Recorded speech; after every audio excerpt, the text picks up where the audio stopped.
Good morning दोस्तों। आज की कहानी है राजा भोज पर। अगर वीडियो पसंद आए तो ज़्यादा से ज़्यादा चैनल को सब्सक्राइब करें। एक बार राजा भोज के दरबार में एक सवाल उठा कि ऐसा कौन सा कुआं है जिसमें गिरने के बाद व्यक्ति बाहर नहीं निकल पाता। राजा ने क्वेश्चन दोबारा दोहराया, ऐसा कौन सा कुआं है जिसमें गिरने के बाद आदमी बाहर नहीं निकल पाता। इस प्रश्न का उत्तर कोई नहीं दे पाया। आखिर में राजा भोज ने राज पंडित से कहा कि इस प्रश्न का उत्तर 7 दिनों के अंदर लेके आओ, वरना आपको अभी तक जो भेंट धन आदि दिया गया है वापस ले लिया जाएंगे तथा इस नगरी को छोड़कर दूसरी जगह जाना होगा। 6 दिन बीत चुके थे। राज पंडित को उत्तर नहीं मिला था। निराश होकर वह जंगल की ओर गया। वहाँ उसकी भेंट एक गडरिये से हुई।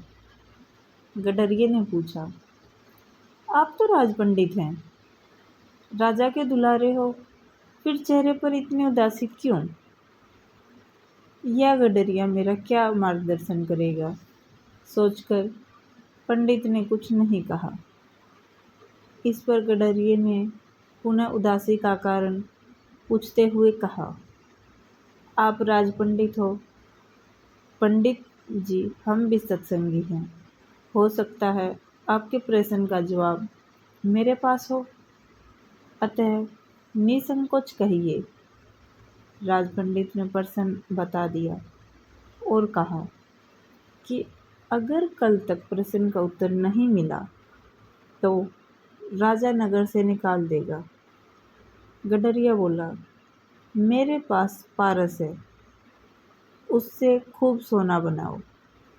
एक भोज क्या, लाखों भोज तेरे पीछे घूमेंगे। बस पारस देने से पहले मेरी एक शर्त माननी होगी कि तुझे मेरा चेला बनना पड़ेगा। राज पंडित के अंदर पहले तो अहंकार जागा कि 2 कौड़ी के गडरिये का चेला बनूं,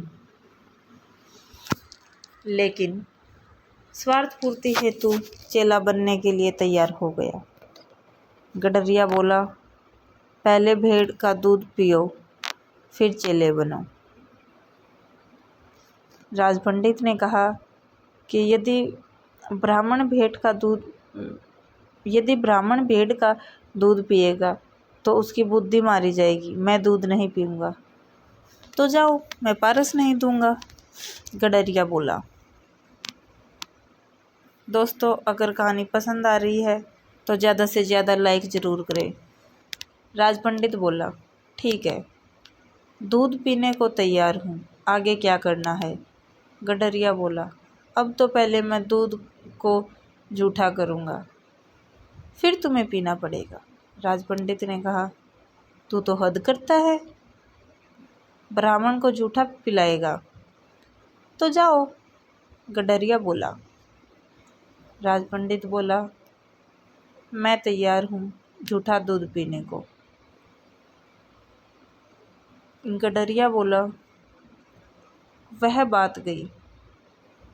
अब तो सामने जो मरे हुए इंसान की खोपड़ी का कंकाल पड़ा है, उसमें मैं दूध दूंगा, उसको जूठा करूँगा, फिर तुम्हें पिलाऊंगा, तब मिलेगा पारस, नहीं तो अपना रास्ता लीजिए। राज पंडित ने खूब विचार कर कहा, है तो बड़ा कठिन, लेकिन मैं तैयार हूँ। गडरिया बोला, मिल गया जवाब। यही तो कुआं है, लोभ का, तृष्णा का, जिसमें आदमी गिरता जाता है और फिर कभी नहीं निकलता। जैसे ही तुम पारस को पाने के लिए इस लोभ रूपी कुएं में गिरते चले गए। इस कहानी से हमें क्या शिक्षा मिलती है, आइए जानते हैं। लालच से आज तक किसी का भला नहीं हुआ है और ना आगे होगा। कर भला सो हो भला। सदैव प्रसन्न रहिए। जो प्राप्त है वो पर्याप्त है। आज के लिए इतना ही। ऐसे ही नई नई कहानियाँ सुनने के लिए हमारे चैनल को सब्सक्राइब करें, ज़्यादा से ज़्यादा लाइक करें। धन्यवाद।